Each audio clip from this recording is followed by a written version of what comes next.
bandiraɓe sehlaɓe heɗotoɓe radio jo sare jaam hiira moon hande ko ñalawma alarba hawde ko 5 lewru février hitande ujunnaji 2024 habruji moɗon wongal Pulaar titlimen ɓoɗɗumoɗum ko toon to Washington giɗoɗen ɗum noon kadi nan ƴeewa oɗo ñalawma hande hono kanko Elon Musk o caɗele kadi walla jibridi waddani surtout yenna yimɓe liggotonoɓe gouvernement fédéral on ƴeewa ma dutti kadi hono département justice ko felliti wadde wonande FBI liggotonoɓe FBI surtout ɓe takki wonde ko enquêtannoɓe Donald Trump walla janggo bonnongo toon ñande 6 lewru janvier holko police mum wadde ɓeɗon hande kadi habruji men toon to États-Unis caggal kadi commentaire uji ɗi wonno kanko Donald Trump hanki ɗum noon koye conférence nde président fotuno e jeyaniyankoɓe ko fati Gaza sutannoɓe sipportunoɓe mo taw ko arabeɓe walla leyɗele arabeɓe walla julɓe wonnoɓe ɗo hen peldisi kañumen koye men waylide inde mumen pour wiide leyɗele arabeɓe pour Donald Trump koyemin wasde weltade e haalluji makko en ƴeew kadi ruttade kadi fo yimɓe taariɓe ɓe hollo réaction men ko fati no wiidemo kon Donald Trump kamɓe o kitta Gaza ko ɗum won titre men ɓuuri mawniɗo journal ha siftinɗon toon hannde ko alarba ko 5 lewru février hitande ujunnaje ɗiɗi nogas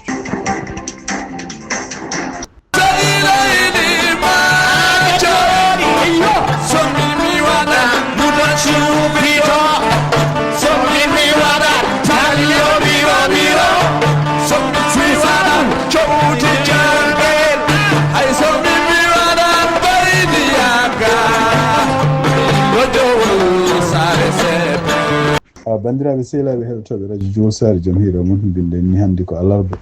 5 lewru février hitande ujunnaje ɗiɗi nogas joyyi puɗɗoɗen ko toon to Washington kamɓe donc ko ɓuuri hewde oɗo saha joni kamɓe démocrate en wayno ko gullitaji wonde ko kanko Elon Musk gueɗe ɗe waɗata oɗo saha joni ko fati gouvernement fédéral tawde kadi wona neɗɗo keɓɗo ligguey mum sibabude woteji ɗum ko hunde nde fotani wonde ene wayno ko kamɓe démocrate ɓe namdima hono yimɓe républicain kewal ɓurɓe hewde kewal toon to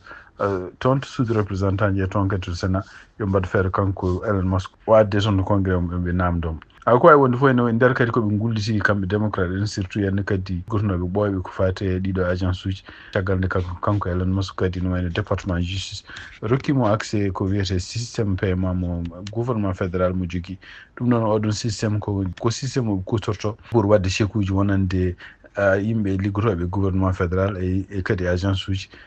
jogaɗo ɗum systéme e kanko wiide makko Elon Musk il faut ko ƴewto oɗon systéme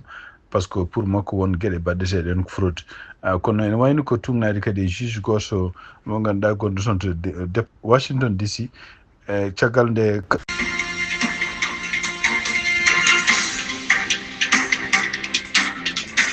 bandiraɓe sehlaɓe heɗotoɓe radio Jom Sare jaam hiira moon mbiɗen ni habruji men giɗoɗon ko États-Unis e tugnade habruji komi yiɗi toon to CNN hono kamɓe laamu makko kanko Donald Trump e gardugol toon to département justice e gardugol oɗo biyeteɗo ɓaɗo yo wonɗon hadde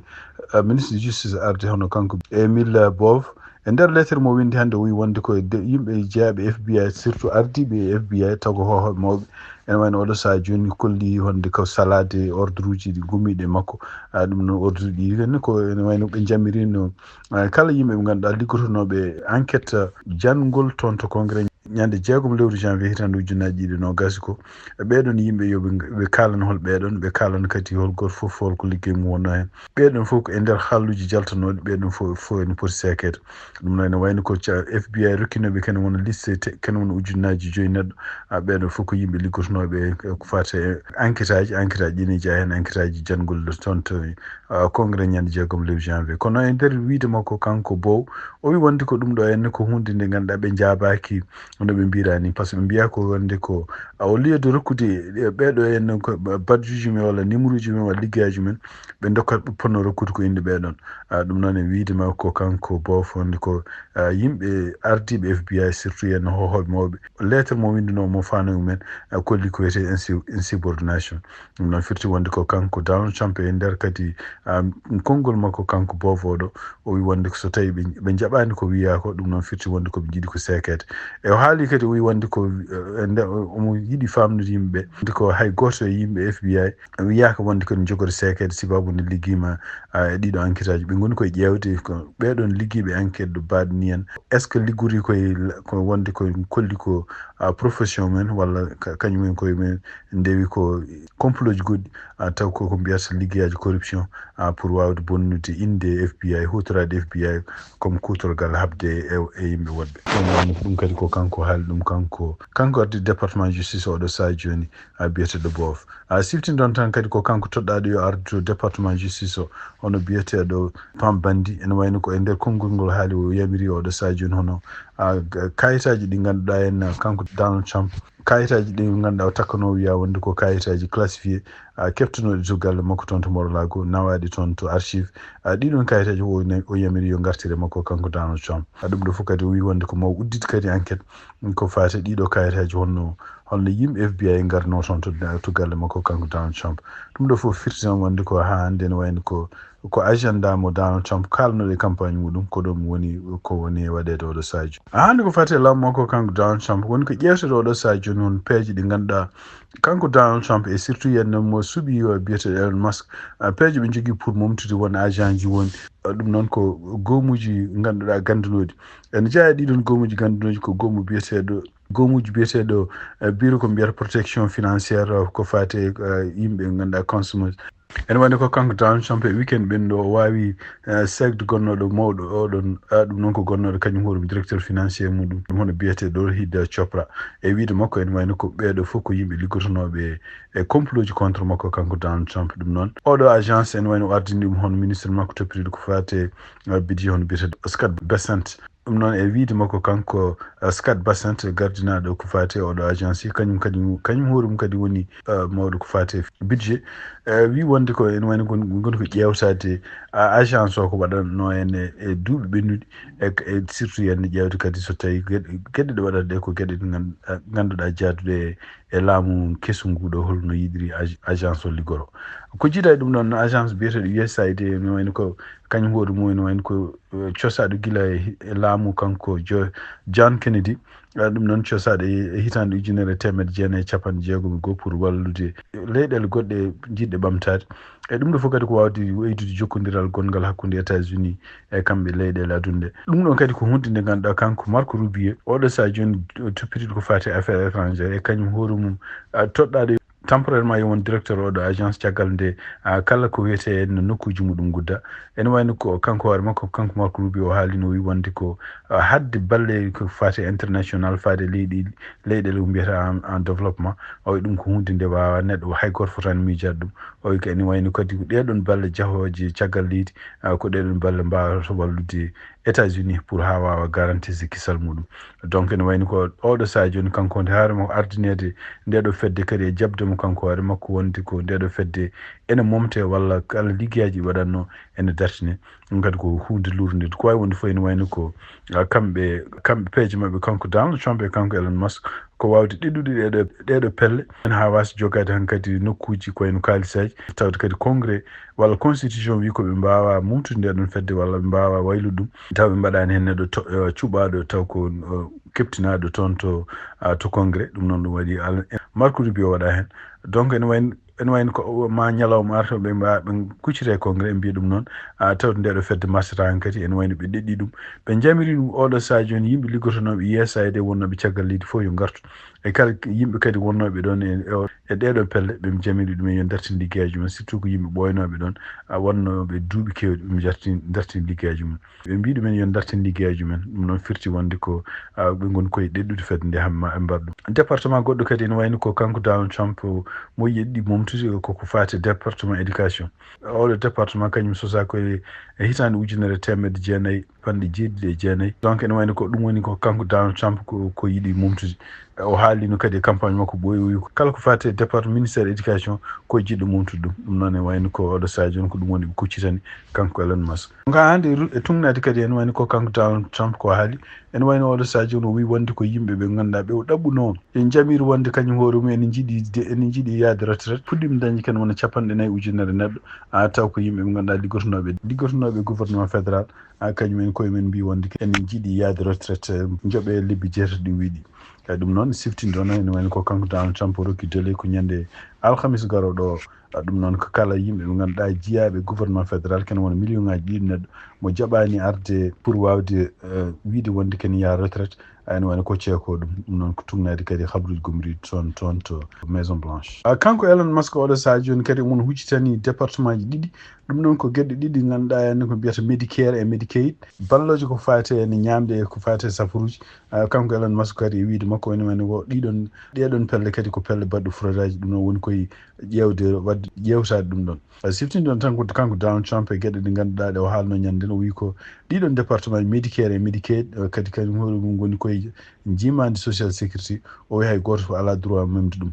kono noon e annda kadi holko woni sababu kanko Elon Musk o huccitani ɗum kanko Elon Musk noon fuɗɗima jogade oɗo saaha joni caɗele hakkude makko e démocrate en hen ko yimɓe député ji démocrate en puɗɗima namdade il faut ko ara toon to congrès tawde kanko ko dokkaɗo pouvoir mo ngannduɗaa enne kadi o wona neɗɗo cuɓaɗo e wooteji eɓe jiiɗi andude holko woni ko yahata e dow muɗum donc e nder habaruji gomriɗen hannde to CNN faade kanko Elon Musk ɗum ɗon ko caggal nde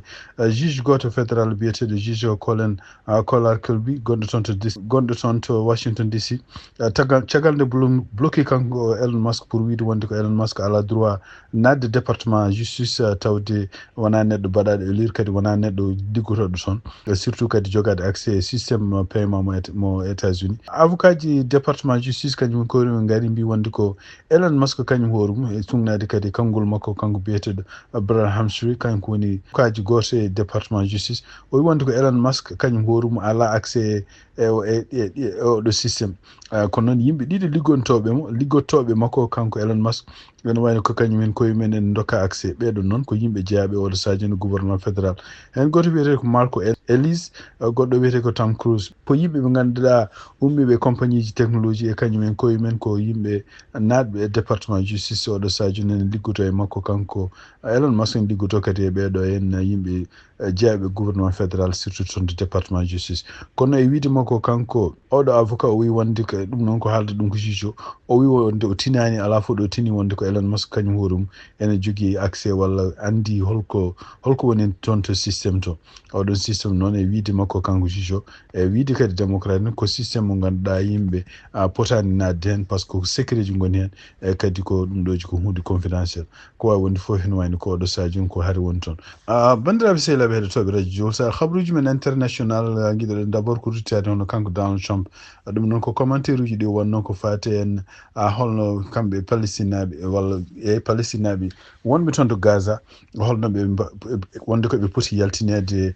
toon to Palestine walla toon to Gaza e surtout ene wonde ko kanko États-Unis kanko Donald Trump wi wonde ko États-Unis ko kañum hankkadi wonnata jeyɗo walla jokkotoɗo contrôle Gaza donc e wiide makko ɗum ɗo kadi ko hunde nde ngannduɗaa en yimɓe heewɓe jeeyaɓe gouvernement makko walla takkiɓe walla conseil ji makko ɗum ɗon arde mumen ko surprise hono kanko Marco Rubio kañum hoore mum gonɗo oɗo saaha joni to Guatemala kañum hoore mum wayno kaɗo haala yi ɗum tan koye télévision ko wona o haaldani muɗum hadde makko arde e télévision mo haala ɗum ɗon e nder kadi ko yiya wonde ko Benjamin Netanyahu mo wonduno toon kaɗo haala waɗi ɗum surprise hay sinno kaɗo haala e tugnade kadi jayniyankoɓe kaali mbi wonde ko hay sinno ko oɗo décision wiide wonde ko kamɓe Amérique eɓe neldo toon yimɓe mabɓe kadi ko kamɓe o kiptan kadi Gaza ɓe maata ɗum ɗum ɗon hay sinno ɗum ɗon ko hunde moƴƴere wonande Israël par ce que Israël jogori kañum hoore mum wonde jogade contrôle kala no matirte toon walla ko way noon ene wayno ko kanko Benjamin Netanyahu ko e yeeso makko holli wonde ko ɗum ɗo ko surprise wonande makko ɗum noon ko ɗum waɗi oɗo saaha joni hono kamɓe julɓe wonnoɓe ɗo ene wotannoɓe mo kanko Donald Trump walla waɗnoɓe campagne contre pour makko wiide wonde ko julɓe jeeyaɓe toon to Moyen-Orient pour Donald Trump ene wayno ɓe jalti hannde ɓe mbi wonde koɓe eɓe mbayli inde mabɓe mbayli inde nde e kadi ene wayno ko kala soutien mum ɓe jogonno Donald Trump ɓe ngoni koye ruttinde ɗum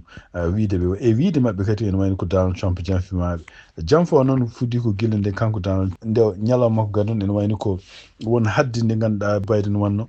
nde ɗon hadde noon ene wayno ko ni yimɓe ɓe ngannduɗaa ko settler uji ko yimɓe naatoɓe toon e nokkuji kamɓe palestinaɓe ne kefta leyɗele mabɓe hutorima ko wiyete doole mbari won palestina kanko président Joe Biden ene wayno o waɗino ɓeɗon sanction kanko Donald Trump de arde en wani ko itti ɗum ɗon caggal muɗum kadi won hadde wonnode won bomboji won ɗe ganduɗa kanko Biden hanno en wani ɗum ɗo fof Donald Trump arti ɗum ɗo fof ene wayno ko Donald Trump ɓeydima ko ari laamu ko kañum hoore mum kala ko Israël haɗano walla ko Israël joguino kulol wadde contre Palestinaɓe en wani ko kanko Trump yamiri ɗum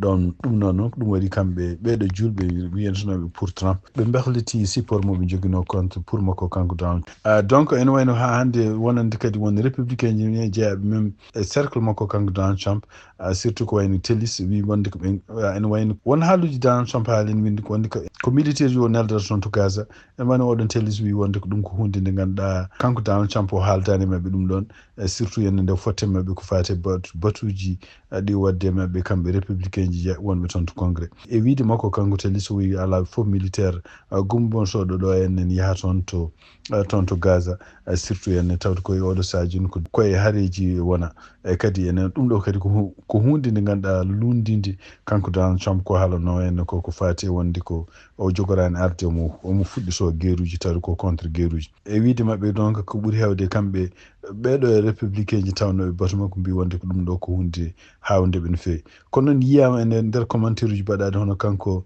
Jared Kushner noon ko isum Donald Trump kañum hoore mo wi wonde ko palestinaɓe ɓe foof ene poti yaltinede Gaza Israël foti heftude Gaza momta ɗum ha laaɓa fitti ɗum bonandeji gonɗi toon ɗi maata ɗum e ɗum noon kala gartowo toon to Gaza yata ene jogui preuve aji wonde ko kañum hoore mum jeeya toon ko Gaza ko wawi wonde foof ɗum ɗo oɗo sa joni réaction ngaji international surtout ene leyɗele Europe e leyɗele arabe particulièrement ko wayno Égypte e Jordanie mbi ɗum ɗo ko hunde de peeje jogorani jabde haaldede ɗeɗon peeje e kadi ko hunde nde jogorani jabde donc wawi wonde fof ene wayno ko kanko Donald Trump kadi ko gueɗe ɗe ganduɗa tugnaɗe hande jaydenkoɓe jikku makko haalde hunde nde ganduɗa kena dérange aduna caggal mum arta hen ko wawi wonde fof ene wayno ko ene ƴeewa balɗe garoje ɗe hol kadi ko jogori wonde ko fate toon to Gaza habaruji men local ɗo e Cincinnati hono kanko Sheriff Jones ɗum noon ko mawɗo dadiɓe shérif wonɓe ɗo en Hamilton County ɗum noon wayno ko woni koye poɗodiral oɗo sa joni hono yimɓe wonɓe toon to Hamilton County e surtout kanko biyeteɗo Sam Hubbard jeeyaɗo toon to Hamilton postuɗo ɗeɗo balɗe kañum hoore mum ñagade wonde ko kanko Sheriff John omo foti ittude signe mo waɗi toon e yesso shérif département pour wi wonde ko kala yimɓe ɓe ganduɗa natɓe leydi ndi henna taw natirani gonga ko ɗo poti addede ɗum noon signe o hucciti koye kaso gonɗo toon to Hamilton County ene wayno ko caggal nde kanko Sam nde posti ɗum ɗo nde kene wonde 1949 neɗɗo mbawi signinde oɗo pétition donc ene wayno ko kono noon ene wayno ko caggal mum kanko Sheriff Jones o wi wonde ko yimɓe signinoɓe pétition ɗo ala ko changera e makko o wi ene wayno ko décision ittude oɗo signe koye makko fawi oɗo signe kadi ko hunde nde ganduɗa kanko hoore makko postino ɗum nden e laamu Trump ittini ɗum ɗon e laamu Joe Biden kono noon caggal nde ñalawma mo Donald Trump suba wonde yo arde e États-Unis ene wayno ko oɗon ñalawma kadi o watti toon signe o ɗum noon o wi wonde e wiide makko kanko Sheriff Jones o wi wonde ko liggoto koye Trump ko décision ko agenda mum yahata e kala kadi décision ko fate e ɗiɗo symbole aji ɗo waɗata toon koye makko fawi ɗum noon ko ɗum woni ko haare ene wayno pétition nene yaha andaka taw tawi wonto ɗum jogori gasde siftinde ɗon tan ko kamɓe shérif wonɓe toon to kawni fottude yimɓe e laabi ɓe mbawa dartinde ɗumen ɓe nangga ɗumen soɓe beelama ɗum kadi ko hunde nde ganduɗa gouvernement fédéral mo États-Unis e gardugol mo ko kanko Donald Trump ene rokkiɓe ɗeɗon dole ene rokki budget muɗum haysinde ko hunde lundinde constitution habaruji men international cakkitorɗon hande ene wayno ko kanko Ousmane Hammadi Diop gandiraɗo ɗo nangue dimbe ene wayno ko ha hande koreji makko e sehlaɓe nene continue kadi ƴewde balle pour wawde wallude safaruji makko ɗum noon ko soit toon to Mauritanie soit ko toon to caggal leydi ɗum noon ko siftinde on tan ene wayno jokkodirteɗo ko fate holno ɗeɗon balle no jarata ene wayno taw numéro muɗum ko 48 08 20 kanko Ousmane Hammadi noon oɗo sa joni ko leliɗo mon toon to kayiɗo sellani kadi ene wayno ko safaruji kañƴe baɗanoɗo ene wayno ko wawani timmude ko safartamo donc ene wayno ko kala jiɗɗo jokkodirte e walloɓe ene wayno noddude oɗo numéro 48 08 20 ɗum noon ko pour wallude Ousmane Hammadi Diop nangue dimbe oɗo sa joni mo hattanani gonɗo toon to Kahayɗi bandiraɓe sehlaɓe heɗotoɓe radio Diowo Sare ko ɗum wonno kabaruji min joguino noon hannde oɗo ñalawma alarba 5 lewru février hitande 2024 yen mbaalo jaam ha janggo ɗo jarama